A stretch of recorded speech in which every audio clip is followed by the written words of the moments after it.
Boker Tov. Today's daf is daf Nun Hey in Bava Kama, as we learn for Achenu Kol Beis Yisrael. We're at the last couple of lines on Nun Dalet Amid Beis. We discussed yesterday about the Aseres Adibros, that in the first Aseres Adibros it just says Avdecha v'Amaschu b'Amtecha, and the second one it says Shocha v'Chamechem. What's the limit from there? So we learned out all these ideas that applies to all kinds of animals. And the reason why it says Shor v'Chamor is to teach us Gzeira Shabbos, to Prika and Chasima and Klayim, all from Shabbos. So now the Gemara, since we mentioned about the Aseres Adibros, the Gemara is going to bring an interesting dialogue. Shol Rav Chanina ben Agil, last line here on the page on Nun Dalet Amid Beis. Shol Rav Chanina ben Agil es Rav Chia bar Rabbi. Ask him this question. Ne'ma b'dibros rishonos lo nemer b'hem tov. The word tov is not mentioned in the first Aseres Adibros. And in the second Aseres Adibros it says tov. Where does it say tov? It says Gabi kibbut av ein b'chsiv l'man yitav lacha. Good for you. The word good, tov, is not mentioned in the first Aseres Adibros, but it is mentioned in the second one. Why is that? He asked him. So listen to this reply. So he said to him, Amar lo. So the reply of this Amora, Rav Chia bar Abba, said, you're asking me why it doesn't say it? I don't even know if it says it or not. You're asking me, Adsha Tasholini Lomanemer Ben Tov. You ask me why does it say Tov in the second one, right? And in the first one, it says Laman Yibri Yamecha. Here it says Laman Yitav L'cha. I don't even know if it says that. Adsha Tasholini Lomanemer Ben Tov. Sholini Im Nemer Ben Tov. Ask me if that's the case. Now this is an unbelievable statement. He says, you're asking me why it says Tov? I don't even know if it says Tov. What do you mean he doesn't know if it says Tov? Open up a Chumash. He doesn't know the Chumash. What's going on over here? I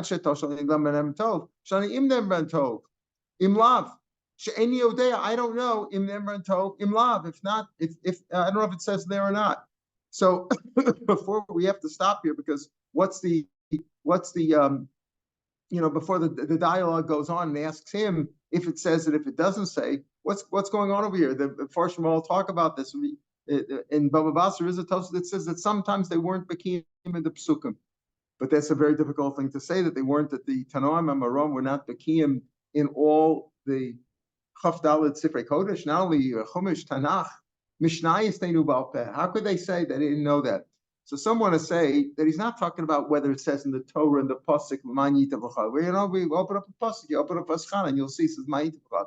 He's talking about, was it engraved that way on the Dibros themselves, on the Aseres Adibros, right? This is part of the Aseres Adibros. How much was engraved there? That could be that he didn't know. That's how the Mepharshim try to explain this Gemara. So the dialogue went on. I don't even know if it says Tov. Let's assume on the second look. On the second. The question is the integrity of Satan.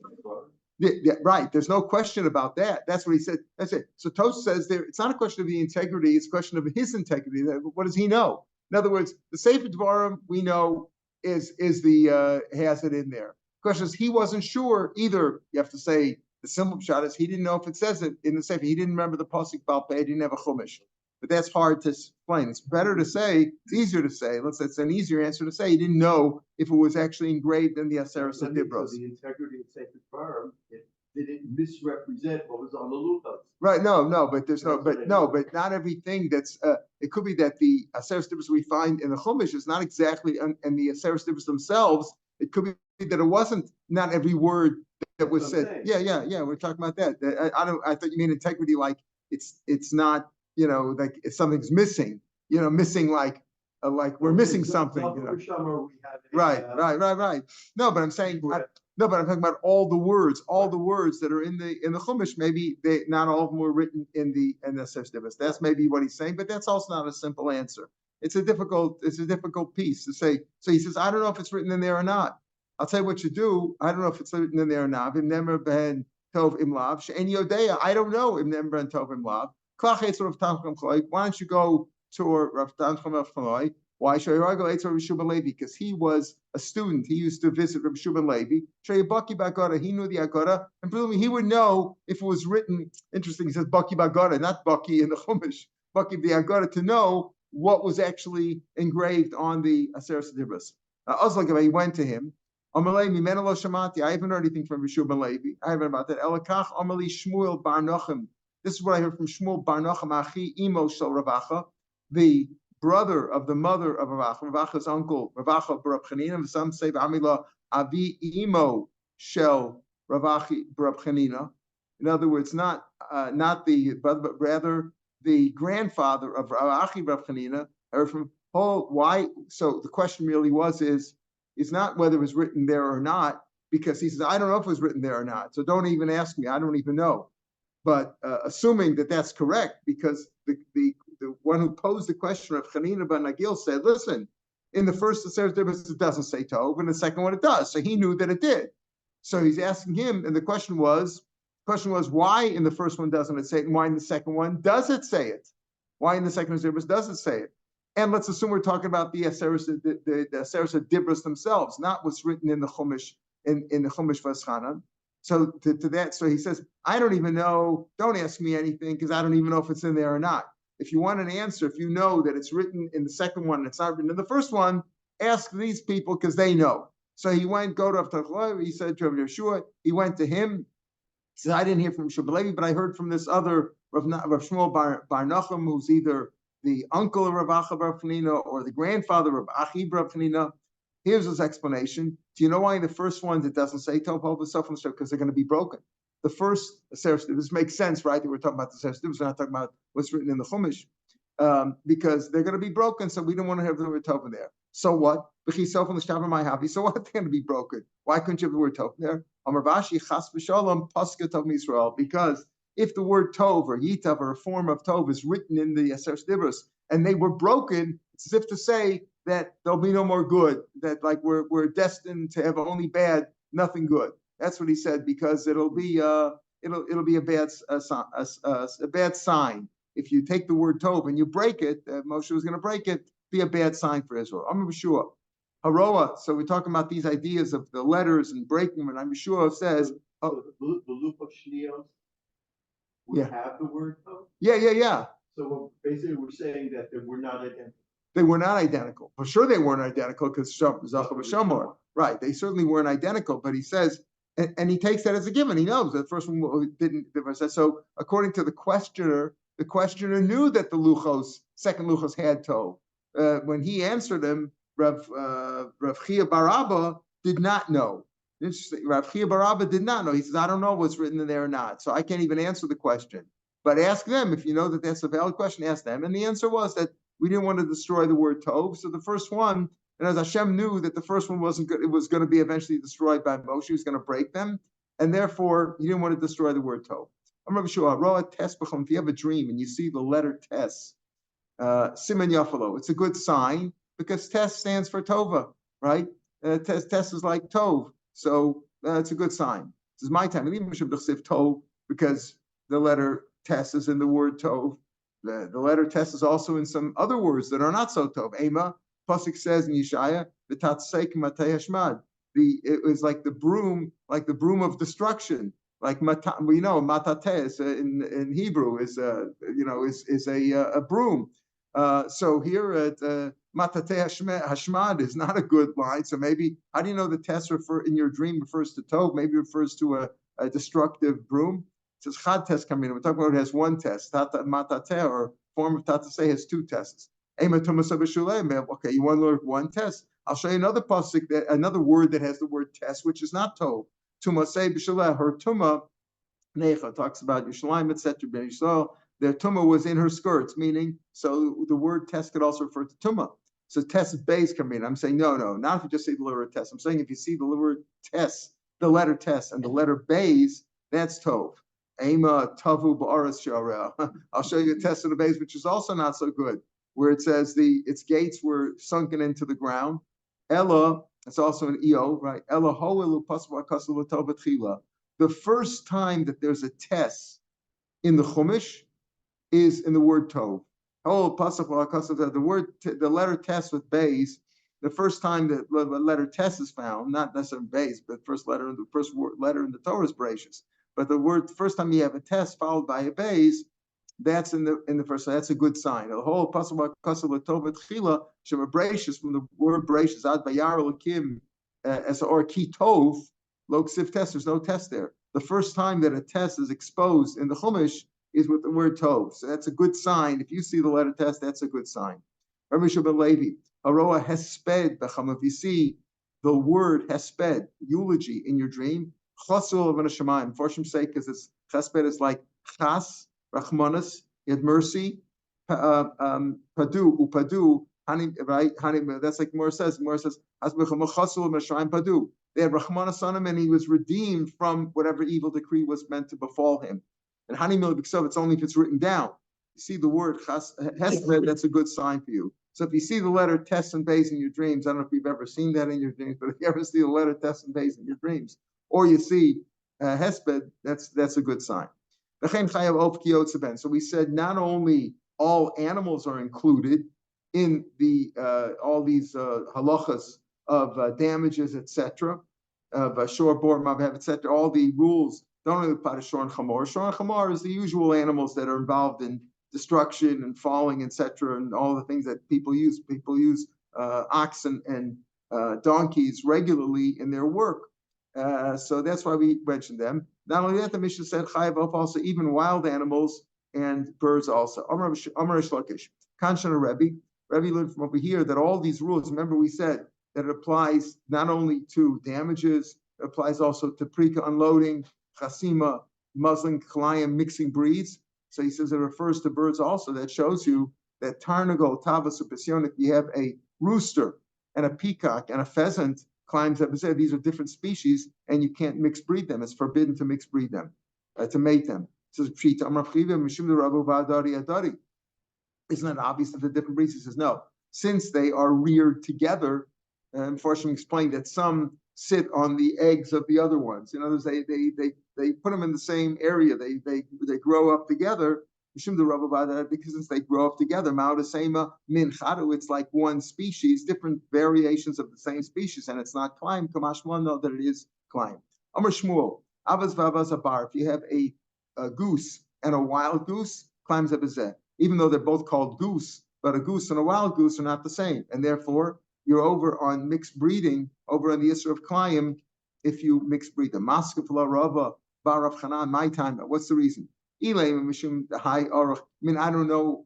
I skipped animal husbandry in college, but I don't know if these animals or birds actually mix breed on their own. Presumably, they don't. Presumably everybody, you don't find horses going around, when they make a mule with a donkey and a horse, that's because a farmer did it. He put them together. I don't think they do that on their own. I would assume they don't, right? They probably don't do it on their own. Who knows? I don't know. Maybe there are cases. I don't know. I'm just curious about that. But he says, if you take a goose and a wild goose and you breed them, that's forbidden. What's the reason why you say that a goose and a wild goose are considered two different species for harbal? If it's because one has a long beak and one has a small beak, if you have a Persian camel, and an Arabian camel, the high olam kari, one has a thick neck, the high cotton, and one has a thinner neck. And we know that's not the case. Camels are camels; they can breed together. Elam Rabaye, this gets into a whole question about all the things that we have today. For example, a llama. I happen to know a little bit about the llamas because we were some cousin was married to a guy who raised llamas for the army, and the llamas are an unbelievable kind of animal because they are very clean. They take care of their own refuse, and they were able to, when the soldiers have to go up on mountains, they're able to take tremendous loads on their back. The soldiers can't schlep it. If they start schlepping it, after 10 minutes, they'll fall down. The llamas are able to do it. They're able to climb, and they're very domesticated. You could take them on a helicopter. They once tried to take a donkey on a helicopter, and the donkey went wild and destroyed the helicopter. But these llamas are unbelievable. And he trains them for the army. He's got a whole unit in the army. I think he passed away already since then. But anyway, so I was wondering, where does it say llama in the Torah? I mean, these are animals, right? These are, they're amazing animals. If I think he gets them from, I forget which country, in South America. They import them from South America someplace, and he trains, pardon? From Peru, and he trains them, and they're unbelievable. They're able to, there's a whole unit in the army for when they had the mountain unit, whatever it is, and they're very, they could stay with the soldiers, and they don't make a mess. They take care of they're amazing animals, and they go for long periods without eating. They're just so. I don't find, I think I checked into once, where is it written in the Torah about llamas? Obviously, there must be in the camel family. So here you see also like an Arabian camel and a Persian camel, they're not considered mixed breed. Maybe they're also not flying. Who knows? I mean, you have to really know these things. Elam Rabaye. So Abaye says, what's the reason why geese, they're wild geese and non-wild geese, why are they considered climb? Just because one has a longer beak and one has a shorter beak. That shouldn't be a difference. There's all kinds of different, site variations and different kinds of animals. That doesn't make them climb, as we see by the case of the camels. On one of them, you could see, presumably the wild one, his testicles are discernible from the outside, whereas the other one, the testicles you can't see them from the outside, from an outside examination. They're not discernible. So because of that, they're considered different species. In the female version of these geese, one drops one egg by the ovaries and before getting pregnant. There's a different, and one drops several eggs. So there's a different way. There are different ways in which they procreate, etc. And interesting that the way they procreate is the way they breed has a bigger effect on on calling them two different species than just the way they look. It's not because the one has a longer beak, one has a shorter beak. It's the way they breed, which makes them different. Pardon? Talking about the ducks. We're talking about geese. The geese. Yeah. So the wild geese versus the goose. We said camels are not. Pardon? Apparently they can. No. No. That they can, we know. Otherwise, there wouldn't be an issue. The issue is, do they do it on their own without a human intervention? That's what I was trying to say. In other words, we're saying we're forbidden to do this, right? So we know that farmers, whatever Goyim, some Jews maybe also did at one time. They made mules. Why do they make a mule? The mule can't have other children. The reason they make mules is because it's very strong, right? Wasn't the 20 team Bora team mule, right? Right? The mules are strong. Mules are, mules. That's why they make it. Why don't they just use a horse or a donkey? Because they want somehow the mule has greater strength. So there's a reason why farmers and breeders did this stuff. But I'm asking, would they do it on their own? Presumably, if they're different species, they wouldn't mix breed on their own without human intervention. That's what I was saying.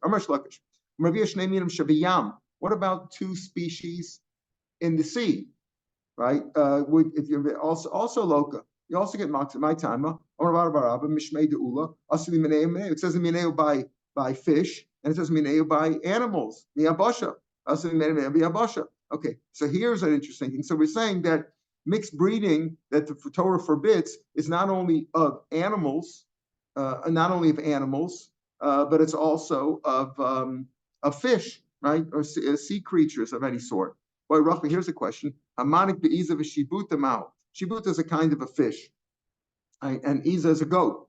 What happens now? We also know that you're not allowed to losafrosh b'shor ubachamor yachtav. Yesterday we learned that it's not only shor b'chamor; it's any two different kinds. You can't use a dog and a donkey, to plow together. You can't put them under the same yoke. What about if one was a fish? Now you say, how did the fish work? The answer is you were on the seashore, or you had some plants right near the seashore, and you had a reins or a yoke or whatever, and somehow you had some contraption which helped. You had a big fish pulling together with a goat. The goat was on dry land. The fish was in the sea or the ocean, whatever, and together they were pulling the plow. Would you be over and allowed there? So he asked this question again. Boy, Rafa Hamani, you were knowing again. You did. Let's say you were plowing or doing some farm work. Me, I'm ready to say keeping the Iza alone since the goat can't go into the ocean, to the sea. And the fish can't go in the ocean. Low kluma, but he didn't do anything. There's nothing because they're not doing it together. The fact is, together they're pushing the plow. You got a big fish here, properly trained, and you did it if you know how to do it. Maybe talk about a whale or think of a dolphin. Maybe you can figure some caption. It's not so theoretical. It is pretty theoretical, but it's possible. And if you set it up, would you be over for stuff for Hashem? Maskar Ravina. So he asked this question. Maskar Ravina asked this question. El meata chiber chita v'soda biyado. No, you're not allowed to mix different species of grains. So let's say you had a barley grain and a wheat grain in one hand, a v'zara chita ba'aretz, and this is assuming that 2 is enough. Sometimes you need 3 with a grape kernel, whatever. But assuming you took these 2, and v'zara chita ba'aretz, and you planted the wheat seed in Eretz Yisrael, usara b'chutzos, you're right on the border. And you did them on the border, but one was just this side of the border, one was on that side of the border. Would you say you're chayiv? They're on 2 different sides of the border. So here also, since they're in 2 different places, you can't consider them together. I mean, how could you say that? How could you compare? Hasam, Eretz, Mekom HaChiyuv, Oretz, Mekom HaChiyuv, Chutz La'aretz Tomakom. There, if you planted it in Chutz La'aretz, there's no chiyuv there. So you didn't plant 2 seeds together in Eretz Yisrael. What do you mean there's no chiyuv there? Rashi says that Klein b'Chutz La'aretz, Lo noga is not noig. The mitzvah satluya ba'arati b'chol cholbas karka ein noag el ba'aretz minatorah. Minatorah, anything that's related to the land is only in Eretz Yisrael. Not now we know that climb and other things are also b'chutzos midrabanan. But Minatorah Rashi tells us that climb is only also in Eretz Yisrael. So here he didn't do climb in Eretz Yisrael. You had one of the seeds was in Chutz La'aretz, one of the seeds was in Eretz Yisrael. But over here, the chiyuv of leading animals together, either plowing or whatever you did with them, leading them together under one yoke or under one contraption, that doesn't make any difference if it's in Eretz Yisrael and Chutz La'aretz. So here it's a valid question. What about a fish and a goat? You would be chayiv in a case like that. Okay. So that ends the 5th parak. Now we begin the 6th parak, which I think is the first Gemara that I ever learned when I was a kid. A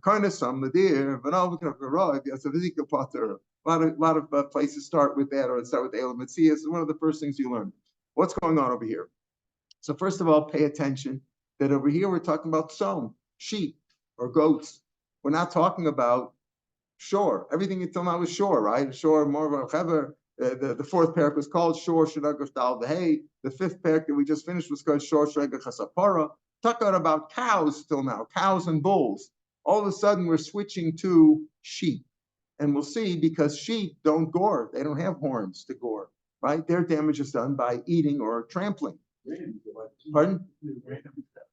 Ram does, but right, that's true. A ram can, if he has a horn to horn. But let's say let's say goats or females or young sheep, lambs that don't have one. That's what we're talking about over here. Because not that you can't have one. If you would have one, if you could gore, yeah, that would apply. But here we're talking about only sheep, meaning how are sheep different than? Why do all of a sudden we're not talking about shore? The Gemara is going to use that as an example. Yeah. Why all of a sudden we stop talking about shore? Because here we're not talking about the damage done with the corn. We're talking about damage done by eating or trampling. By their hooves. By their hooves, by trampling, that they could do, just like shore. But in other words, what's unique about the tzon is that their main damage is done by eating, because they normally don't damage by goring, even though you could have animals that do gore. But the idea of tzon, that's why he talked about tzon, because here we're not talking about damaging by goring, we're talking about damaging by eating or by trampling. So what happened is, you locked up your tzon in the pen, in the shed or the barn, whatever, and you properly locked the door. We'll see what that means properly. Still the animals got out, despite your precaution. Potter, you're potter. Potter, of course, you have to make every precaution, but you're potter from damaging. You're potter from paying for the damages. Right? If you didn't lock it properly, you're chayiv. Obviously, it's your fault. And the animals got out. That's what you do. If you locked it up properly, what else should you have done? That's good enough in your potter. Nifritza balayla. Let's say the animals broke out, or the door broke at night when you weren't even there. Osha Pratzo Listim, or armed bandits broke the door down. The Yotza, and they went out and they did damage, and your potter. Now, what's the chiddush in that? And obviously, if the beginning of the Mishnah said if you locked it up properly, your potter. So certainly, if it broke up at night, the chiddush is we'll see that even if they broke up at night, but let's say it broke during the day, let's say the gate broke down during the day and you had enough time, you could have noticed it, you should have locked them up, then you would be chayav. The point is that if you took the precautions, the minimals, we'll see minimal precautions necessary, you locked it up, that's good enough. And if you couldn't have known about it because it broke down at night, you certainly are potter. Listim, let's say Listim broke it down and they let the animals out. Listim chayav, they're chayav for the damage that was done, you're not chayav. Let's say, even though you locked it up properly, but you locked them up like in an outdoor pen, like there wasn't a cover there, and the animals were stuck in the sun, and that caused them tremendous discomfort. They were trying to get out of there. That's your fault. You shouldn't have left them out in the sun. Then if you left them out in the sun and they broke out, that's your fault. Or you didn't guard them properly. You handed them over to a chershet v'katan, some irresponsible people. Then you're chayav. Masra l'roa, if you gave it over to a shepherd, nichnas haroa tachtav, then the roa takes the place. We'll see what this is talking about because we already had that Gemara before. If you gave it to a roa, that he's responsible. A shomer gave it you gave it to somebody else to watch. The other person is responsible, whether it's a shomer chinam, shomer sacher, shoel, socher. They're responsible. We already had that. So the chiddush is going to be that even if the shomer gave it to another shomer, because it's normal that shomerim, share different, they watch different herds together, and they sometimes subcontract it out to another shomer, that's okay. So that's the chiddush, is that Masru l'roa and Nichnas haroa tachta, the roa takes his place. That's that we'll talk about that in the Gemara. Nafla gina, let's say your animal was walking along, we're talking about sheep now, some of deer, and he fell, either from Rosh Hashanah, we'll see, or from your roof, he slipped and fell by accident into a garden that was below bananas, and he ate something there. That's the nanas. The animal ate some food there. Because it was an accident, the animal didn't go in at your, with your prodding, or you didn't lead him in there. You only have to pay what you gained by not feeding him. In other words, if he ate some expensive fruits, you only have to pay what you have normally given him, some animal fodder, whatever. You only have to pay that. That's because that's you didn't intend to do damage, and it was an accident. So he only pays for what the mazik gained by not feeding him lunch. Yarda kadarka, but let's say the animal just walked into somebody else's field or somebody else's orchard. In other words, you didn't guard him and you let him go in there. Vizika, then you have to pay the full damages. The damages of whatever the animal ate. How do you figure it out? So you don't just say, okay, he ate, let's say, 3 kilos of apples, you pay for 3 kilos. No, you figure out what the whole field was worth before and what it's worth now. And then the loss is less. It's a smaller loss, and the mosque doesn't have to pay as much. Shaman base saw, you figure out how much a base saw, that's like 2,500 square amos. That's the amount, a saw is what you could, a saw of seed will be enough to plant in 2,500 square amos. Those are saw in that field. How much it was worth before and how much it's worth now. In other words, if you look at a whole big field, a large field, and what is that worth? How much he took only a few tomatoes or a few apples out of there, the loss is much smaller, because when you're buying a whole field, you don't look at one row or a few fruits.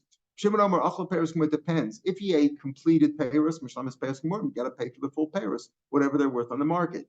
Im saw, im sasayim, whatever as much as he ate up. If he ate up a saw, you pay for saw. If you ate 2 saw, you pay for 2 saw. But if he ate, the only time that you look at the whole field, what it's worth before and what it's worth now, is only if the the fruits or the vegetables there were not totally ripened. But if they were ripened, you pay the full market value of the fruits. Tanarabanan says a lot. Mishnah had a lot of things over here. Let's deal with them. Tanarabanan. The first Mishnah says, if you locked it up properly. What is properly?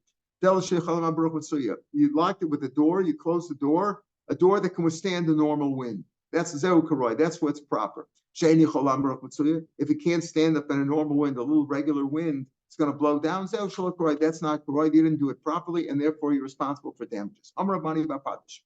Mantana Muay, the cycle of Bishmabchus. Now we're going into. We had a shala before. We discussed that last week, 2 weeks ago, about what shmira is necessary. How much precaution did you have to take at guarding your animals? So Mar says, who is the author over here that says that a mu'eh, Again, a mu'ed, why? Because we learned before that the damage that its sown does, that any animal, a shore also, by eating or trampling, he's a mu'ed for that. A shore is not a mu'ed for goring, for intentionally pushing or goring another animal or a person or anything else. But for eating and for walking, an animal's a mu'ed for that. That's what they normally do. So who is the author that a mu'ed is enough shmir b'chusa, even the precaution that you took was a minimal precaution, right? Because that's what we say over here. As long as you've blocked it enough for a normal wind, that's good enough. If an abnormal wind came and knocked it down, that's not your fault, right? You're not, if it broke down at night, you didn't see it, not your fault. Who is the author of this idea that a mu'ed is enough to absolve you of responsibility? It's enough if you had even a minimal precaution. Rabbi Yehuda did tonight. We had this machlokes before. Kashubala Moseir. There we talked about a shore. If the owner tied him up with his reins or whatever, with a strap, Pinol in front of Karoi, and he locked the door properly. V'yatzav Echatam v'chad mur chayiv div Rav Meir. Rav Meir says you're chayiv either way. Either for time, even though you're not with a proper precaution, it's not enough. Just a minimal precaution is not enough. You're responsible. You should have put a bigger guard there. You should have put an iron gate with a double lock.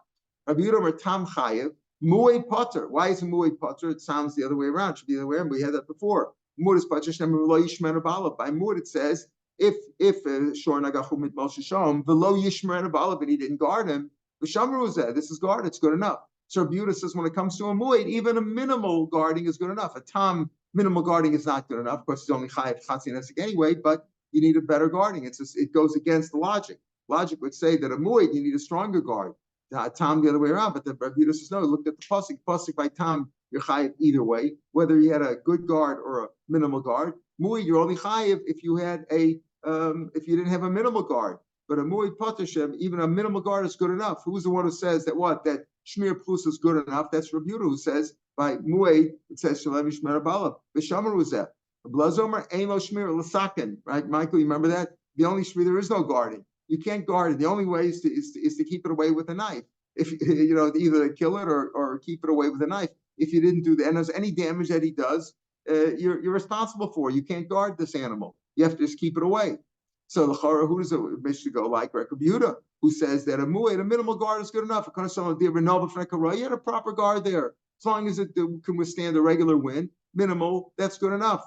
More so, I'll feel to Rav Meir. It can even go like Rav Meir. Why? Rav Meir is the one who said that what? That echotam v'chamuay, you're chayiv with a minimal guard, right? You locked it up, it's not good enough. A minimal guard isn't good enough.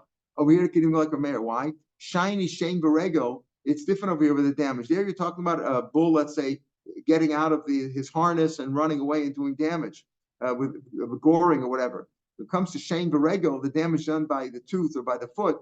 Which the Torah said specifically, you don't need too much of a guard. If it comes, a minimal guard is good enough for there. So it could even go like Rav Meir. Rav Meir was talking about a shore over there, damage done by Karen. Here we're talking about Shane Berego. And there are minimal guard. Even Rav Meir's motive that it's good enough. That's what the Gemara says over here now. I feel to Rav Meir, because a minimal guard for Shane Berego, minimal guard is good enough. The Amr Abelazar. Some brothers said, some said was learned in a Brisa. There are four things that the Torah says you don't need a good guard. A minimal guard is good enough.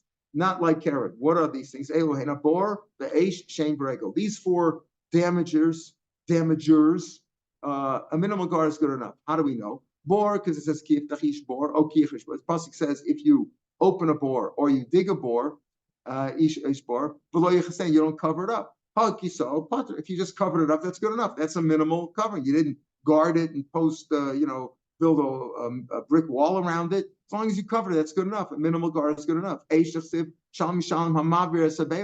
one who burns it down has to pay. In other words, you're chayiv. If you light a fire and it goes somewhere else, you're chayiv when? Until you actually burn it. But it actually light the fire right on the gadish, right on the barn or the pile or the stack, whatever. Unless you're not chayiv unless you actually lit it directly. But if it was indirect, you lit it over here and you kept the fire a little bit away and then the fire spread, you're not responsible. Because it says amaver saber. You're not responsible if you have actually literally lit it directly. Shein d'chsiv ubir b'stei acher ad ovid ke'ein ubir. If you went and you took it there directly. says ki ever ish sarocher ubir b'steacher, and he sent the animal there directly. So bir b'steacher adav came there. It's like it's if you actually sent him over there. But if you guarded it in any way, you took some precaution, that's good enough. Regel b'shilach adav came shilach. Actually, you actually sent it with your hands. You sent him directly. Again, all these psukim indicate that the chiv is only when you did it directly, but if you had some precaution there, you'd be potter. Vitanya, what is v'shilach? Shilach zeha regel. Shilach refers to regel. We had that back in the first parak. Ubir zeha shein. Beer means if you destroy, right? It's that shame. Like the tooth and destroys until completion. In other words, it eats it all up. So what do you see over here?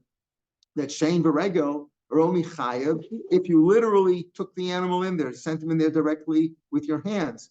But if you had any minimal precaution, you're potter. Time it became v'shilach ubir. You actually sent him in there. You took him in there. You sent him in there. Hello, if you didn't do that, you'll be potter. So therefore, you see over here that it could be that our Mishnah could even go like Rav Meir, who says normally by shore a minimal shmira is not good enough. But when it comes to shein v'regel, because the Torah said specifically, bor, shein v'regel, a minimal guard is good enough. Amrav mastis namideka. You see from our Mishnah also that we could be talking about a minimal guard is good enough, because our Mishnah can go like Rav Meir. How do we see that? The Tani tzon. Again, remember I said it's the Mishnah says tzon. We've been talking about since the beginning of the Masechta. We talk about shore. Every parak, every case is a shore of a chamor. Right. But that's what we've been talking about all along. Why not talk about a shore? My shore, the kanitzon. To tell you that it's different with its tzon. Tzon is good enough just to have a minimal share. And mishum the kan karen lo ksiva. It doesn't talk about karen when we're not talking about the isser or the damage done by Karen, even though you're right that a ram could have a horn and do damage, but we're not talking about that. The kan Karen lo ksiva, but shein v'regel udasiba, because the pasuk says when it talks about if you talk about a shore, I'm sure nagachu mitmol shom, talking about goring there, it talks about a shore. When it talks here about shein v'regel, it says kiaver ish sado kerem. V'shilach esbeiro, he sent his animal. It didn't say shore. Ubir b'steacher, and he damaged somebody else. So that's what we're talking about. This pasuk is what we talk about. V'shilach esbeiro ubir. We're talking about shein v'regel in this pasuk. No, it's not just that the Mishnah is talking about that.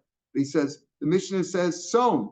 We talk about shore till now. Why talk about son? Bishum the Torah miyat b'shmirasam. And as we saw from the psukim, and la mishum dekan karen loksiva. It doesn't say in the pasuk karen when it talks about shein v'regel. Shein v'regel rusibek.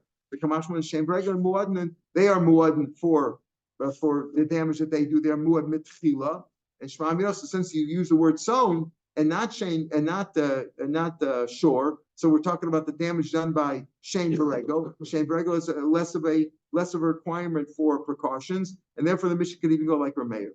Tanya Rav Yeshua. There are 4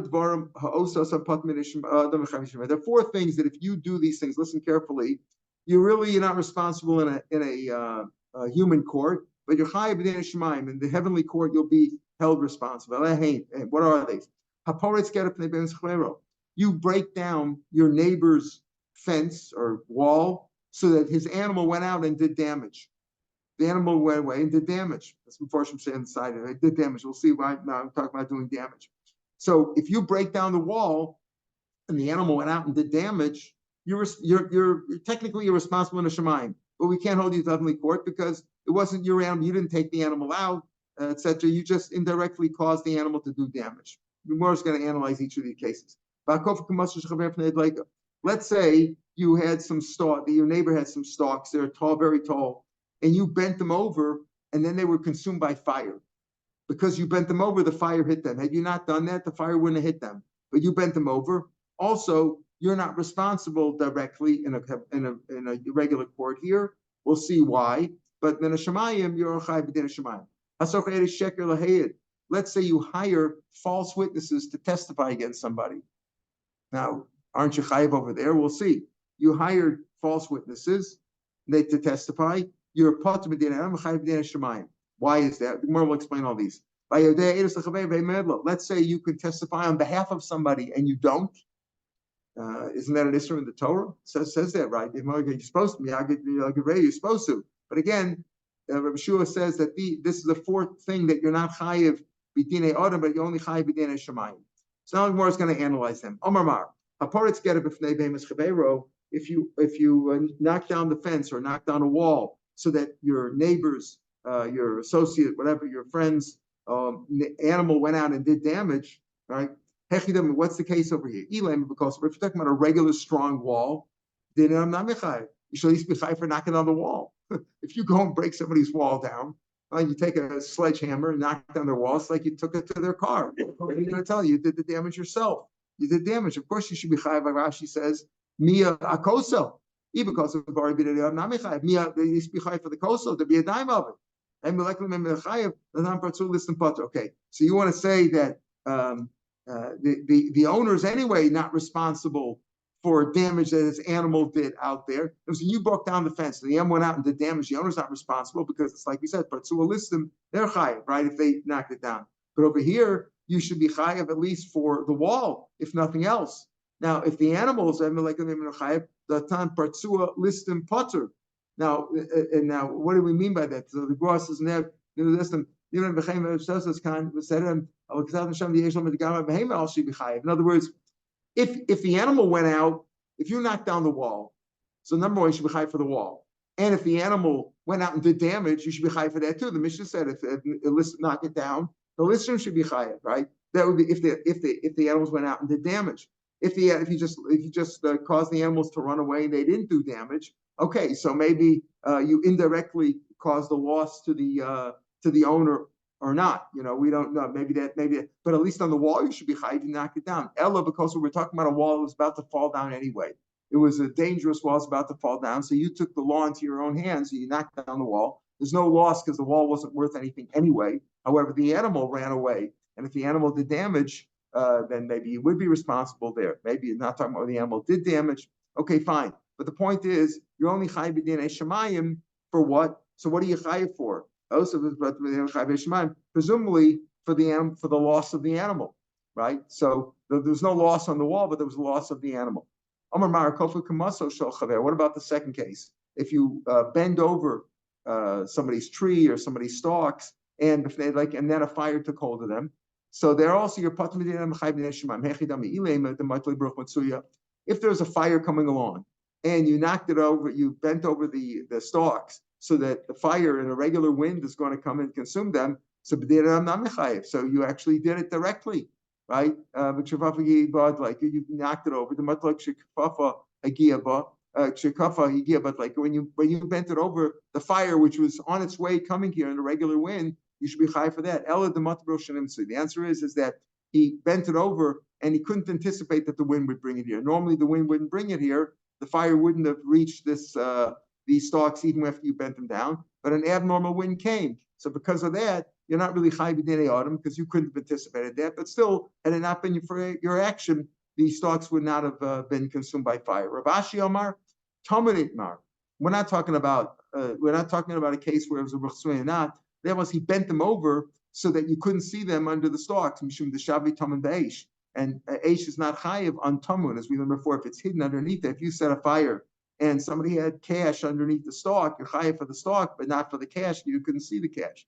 So what happened over here is you're chayiv because you made this into tamun.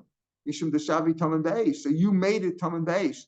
You were just hiding his stuff. You didn't want him to see the stalks. If for whatever reason you stuck it under something else, under a pile of dirt or a pile of sand or something like that, and therefore your damage is indirect, right? And then the fire came and the fire consumed it, but the person who spread the fire is not chayiv because it was tamun. It's not chayiv for that. So the nizik won't be able to collect in Bezdin because it was tamun, but you were the one who made it tamun.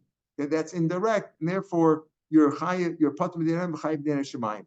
What about Amar Mar Socher Eirei Sheker? If you hire false witnesses. Now, again, you're talking about false witnesses to testify against somebody else that he owes you money.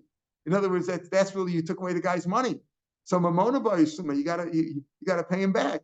You hired false witnesses to say that this guy owes you $100. So he paid you $100. You got to give him his money back. So what do you mean you're patur? He hired false witnesses where the man who did the hiring had no personal gain himself. He only caused an indirect damage to the other person. So you're putting him in nishmayim. My skin. What do you mean? You know testimony for somebody and you don't testify on his behalf. What are you speaking of? If you were one of two witnesses, shita daraisi. That's the pasuk. If you don't testify, you will carry your sin. God knows that you know the testimony, and you're going to be punished by Hashem. Ela b'chad. The answer is speaking about where you're the only witness, and with the only witness, what can you do? You could be mechayev the other guy, a shvua, right? You can't testify. I say I'm the only witness, right?